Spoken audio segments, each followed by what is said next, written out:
Happy Sunday morning. Let's get the dog back in. Over there, anyhow, he's over there. Anyway, happy Sunday morning. It's Sunday, day of rest, and a quick fish. Because I'm sure when God rested after making life, the universe and everything, I'm sure he went fishing. Of course he did. And the best way is to unwind and have a think. What's happened this week? Sorry, I gotta look up the path. Make sure there's no dogs come in.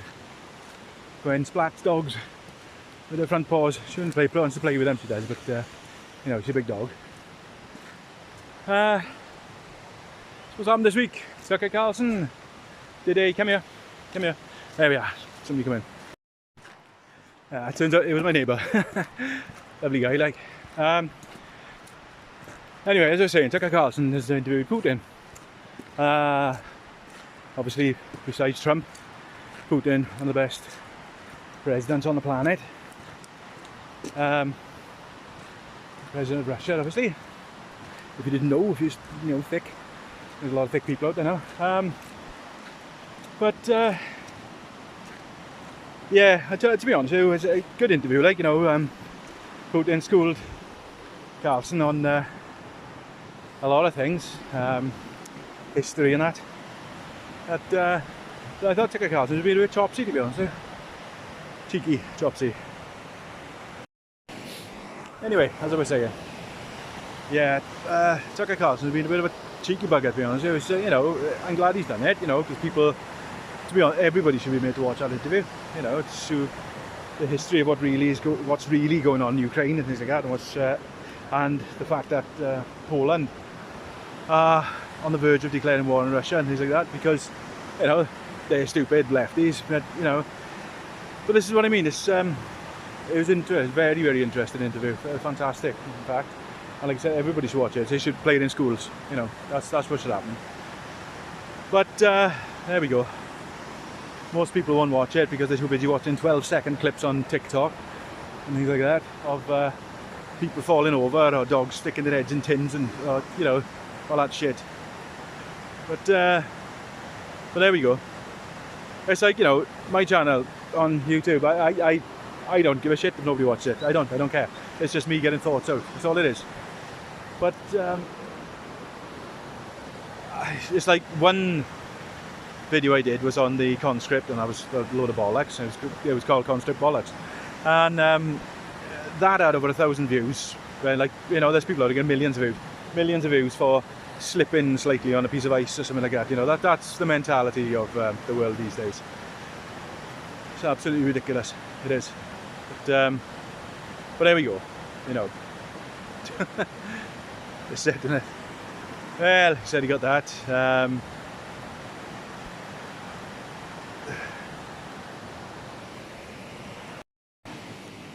So there it was, setting up, rod on the table, bait out all over the table, stuff all over the table to do with fishing, and these people come along and they're pulling in a fish. They started walking their dogs towards it. I thought, now they can't have not seen that I'm going to go fishing. They can't. I've got it all set up on the table. But no, completely oblivious. There was, you know, and 4 of them. The old fella going down the water, I said to him, can you, I'm going fishing now. And he said, oh, sorry, he said, just, you know, I apologised and everything like that. And, you know, didn't look put out at all. Or, you know, probably a little bit older than me. Fine with it. Then the 2 young people, why have we got to do that? Why have we got to stop taking our dogs to the water? You know, mouth, all blah, blah, blah, blah, like this, all the time. Always got a mouth about things, always got a bloody question things. No respect at all. I remember years ago, see a fisherman, wide berth, so quietly ask him if he caught anything, you know. It's the same thing as taxi drivers when they say you're busy tonight, you know, sort of. It's, you know, see a fisherman caught anything, blah, blah, blah, on your way. But now, people throwing bloody logs in the water where you bait is, like, it's ridiculous, absolutely ridiculous. And, you know, some do it because they are completely oblivious, and it's like, when the South Americans first saw the ships, the Armada coming in, they didn't actually see them because they'd never seen anything like that before. It didn't register in their brains. Now I think that's what's happening these days, because people don't see many people fishing anymore. It doesn't register in their brains. It's just absolutely ridiculous, it is, honestly. I don't know. I'm using my 7-foot rod today. I've had a lot of luck with it, to be honest, compared to the other ones. I've caught fish with the smaller rods. They're like the 1 meter rods and things like that. And yeah, but I have had a lot of luck with the longer one. I don't know. I think it's probably the angle of the line, and you can, because it's up higher, you can leave the line out further, I suppose. And with the smaller rods, when you start trying to wedge it in somewhere to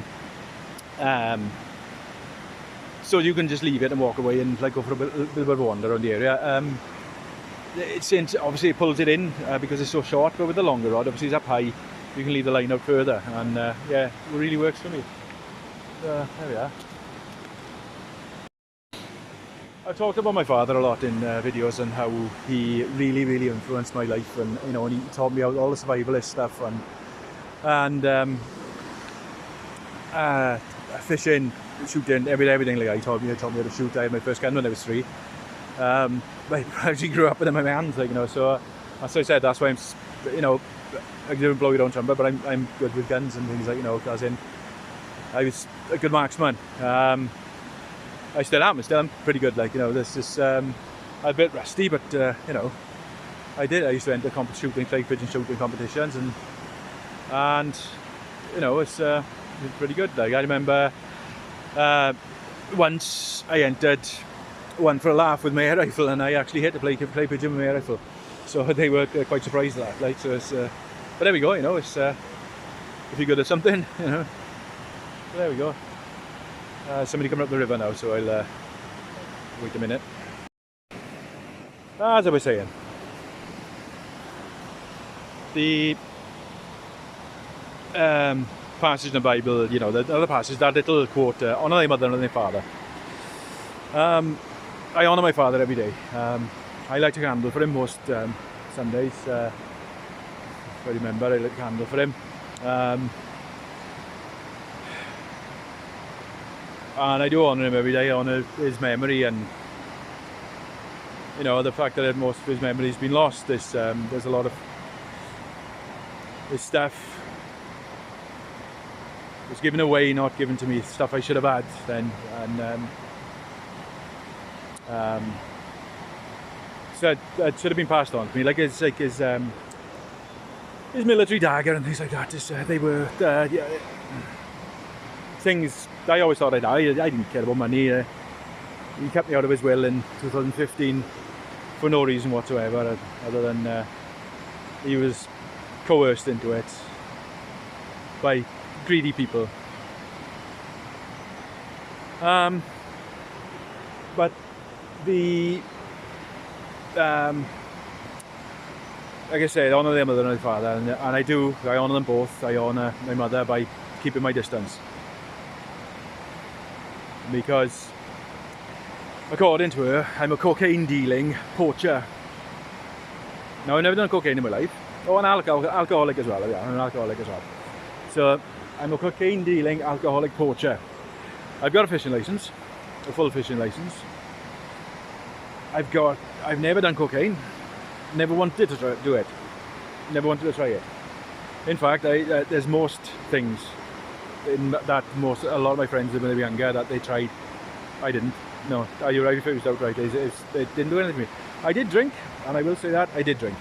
And point in my life, I was drinking way too much, but that's over. In the last, I said 2018 was the last time I probably got drunk.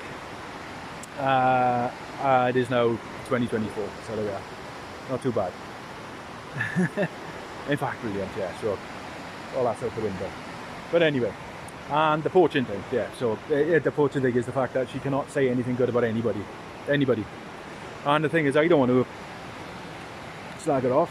It's not something that I wanted to do, but the fact is, it's getting out of hand now, and it is. She's saying things about me and my sister which could cause a lot of problems for us, and it's ridiculous. And she needs to stop. She needs to know that we know, and it needs to stop, and it needs to stop now.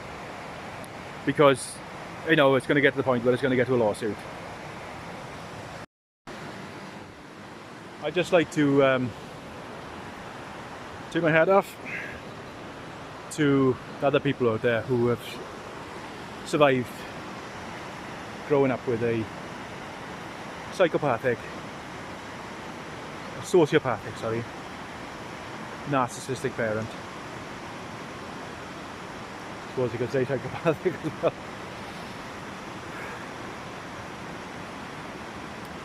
And you've grown up, you know, hats off if you've grown up pretty normal and, you know, worked out your shit. Because it's hard. It takes a long time. A long time.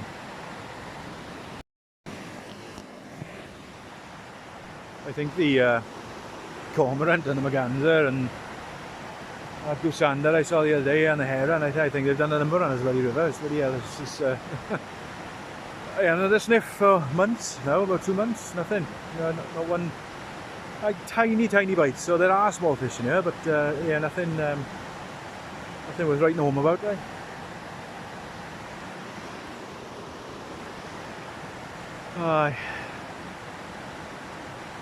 Oh well, I said, I don't mind coming up here, it gets me thinking. And it's good to get things off your chest. You know, it's a therapy in the end, isn't it? When you talk, even if you're just talking to this bloody thing. Right. What sometimes happens with these rivers is some hippie vegan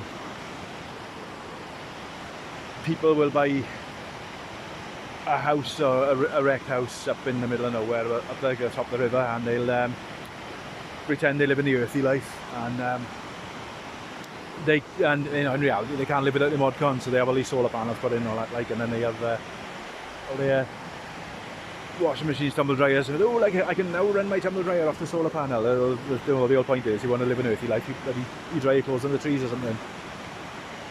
But then what they end up doing then is they pump their waste into the rivers, and they poison the entire river system, man. And then they you know, they turn around, it's alright, we use granny flakes or something like that. It's still soap, you morons. Bloody hell, man. It takes the oxygen out of the water. When you're walking up in the mountains, always wear a good sturdy pair of boots. At the moment I'm wearing these Caramos. I'm not going far, so they're alright, they're not too bad, they're really comfortable. They've been up by Nevis, but most of the people I see walking around here, they got bloody Ugg boots on. Been coming up here for a long time, you know. I remember coming up here as a kid with my father. Only once or twice we come up here, but then obviously I've been living up here for over a decade now, and so this area, come into this area for over a decade. We've been living up here for just under a decade, I guess. But, you know, I remember this, when I used to come up here, I would say it was pretty unknown. There was not many people walked up here, to be honest with you, but now it's like every man and his dog is up here. There's dog pup everywhere. It's like a mud bath here. You know, people break in the benches. You can't sit on that bench, you'll fall over. The fire pit that the council put there has been destroyed. It's been all smashed to bits. And, but this is it, and you know, it's, like I said, when I first started coming up here, it's lovely, quiet, no rubbish anywhere. And now,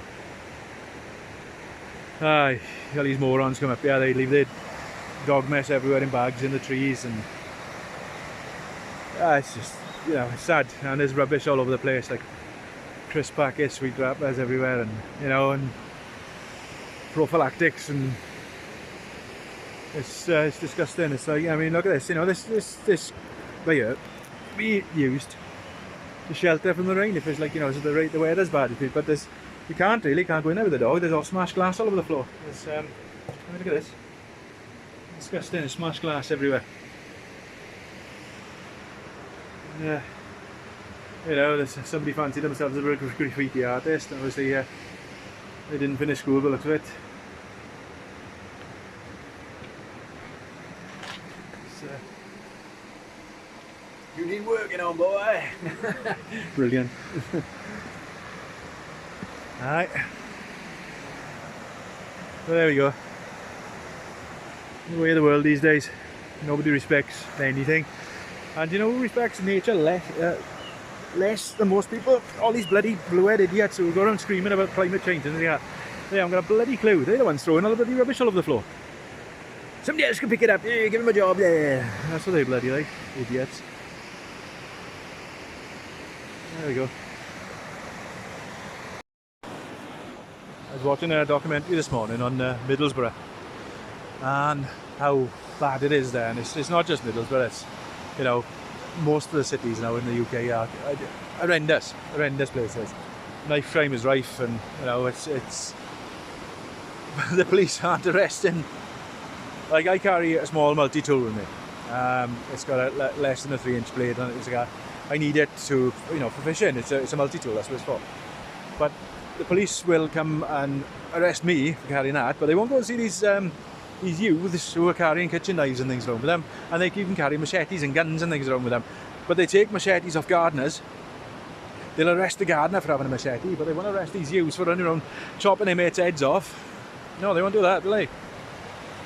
Goes to show what side they're on, and they've got to show the cowards they are. And they are cowards. Cowards. They will go for the easier option all the time. Bring back the old school policeman. That's what they want.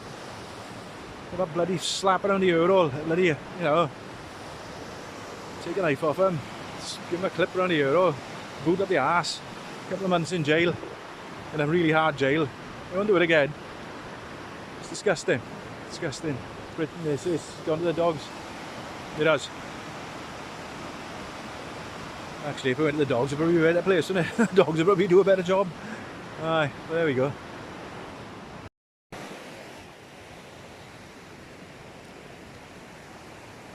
It's a bit bright. I haven't used this bloody selfie stick thing for ages. But I'll have a go like. It's a bit bright.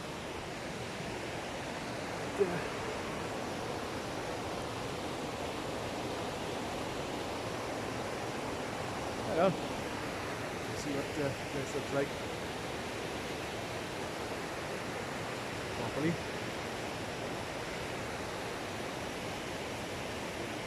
For that.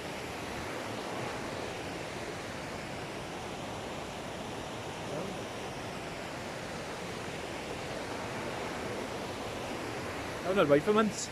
I'm getting small. Well, no, I can't say I'm not a bite. I'm getting small bites, small fish. Just pecking at the bait all the time.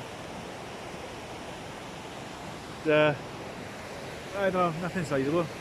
People said they've seen big fish up there, like recently, but no, nothing. I haven't. Nope. Never mind, like I said, I was been thinking up here.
Well, after weeks and weeks and weeks and weeks of nothing but little nibbles, I finally got a definite bite then. So yeah, they are here. So there we are.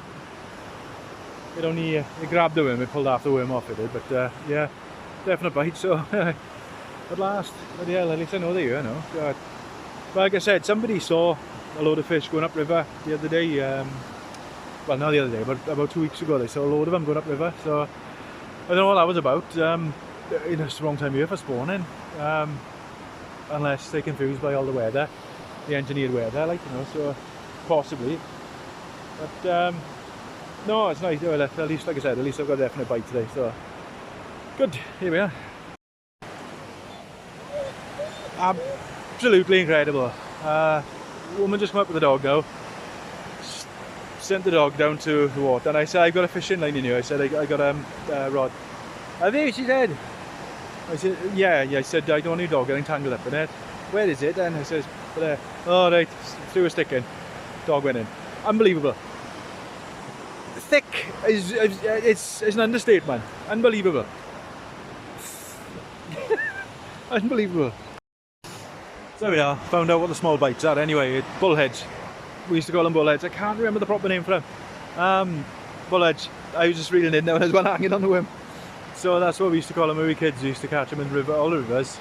Most of the rivers around Wales got bullheads in them. I don't think the Llinfedd has. I think the Llinfedd, which is further over that way. But this one definitely has. I've seen them in here.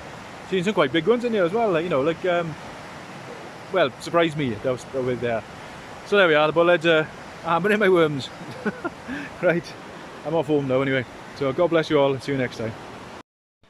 It's a bit sad that you know, I'm actually considering looking for somewhere else to fish now. I've fished this river for quite some time, and it's getting a bit crowded. There's too many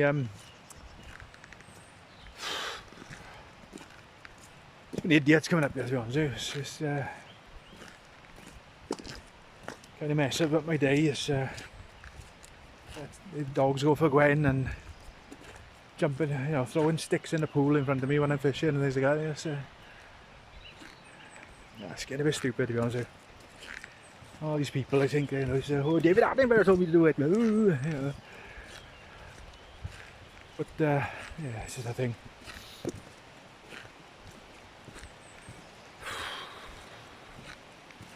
Yeah, shame. It looks like I am going to have to find somewhere else. I've got some ideas where I'm going to go, but it's going to have to be further afield. But like, it's a shame because this is right on my doorstep, to be honest with you. And I've always loved this river, and it's you know, since I discovered it and all that time ago. But yeah, shame. It's it looks like I'm going to have to give it a rest for a bit. There's the sign.